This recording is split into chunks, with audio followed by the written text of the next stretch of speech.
దేవుణ్ణి దోచుకోవడం ఏంట్రా బాబు? ఏం మనుషులం మనం? ఎక్కడికి పోతున్నాము? దేవుడి సొత్తు.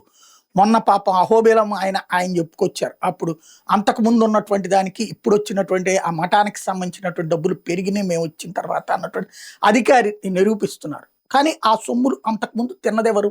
ఆ తిన్న నాయకులే వచ్చి రచ్చ చేసేటటువంటి ప్రయత్నం చేస్తున్నారు. అంటే దేవుడి మీద పెత్తనం, దేవుడి ఆస్తుల మీద పెత్తనం, దేవుడి సొమ్ముల మీద పెత్తనం. ఇప్పుడు తాజాగా అట్లాంటి అంశమే ఈ నంద్యాల జిల్లాకు సంబంధించినటువంటి యాగంటికి సంబంధించినటువంటి ఈవో ఓపెన్ అప్ అయిపోయారు. నేను రాకముందు డబ్బులు లేదు, ఇప్పుడు ఏడాదికి 5 కోట్లు ఆదాయం వచ్చింది ఆలయానికి.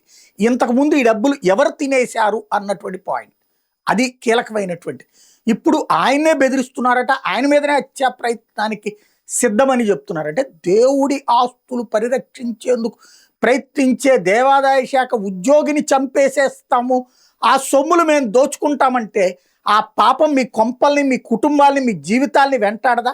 ఇదెక్కడ దోపిడి? దేవుడి సొమ్ముని దోచుకునేటటువంటి వాడికి సిగ్గు, శరము, ఏది కాస్త పాపభీతి కూడా లేదా? అట్లాంటి దరిద్రుల్ని ప్రజలు ప్రతిఘటించాల్సిన అవసరం ఉంది, భక్తులు చాచి కొట్టాల్సినటువంటి అవసరం ఉంది.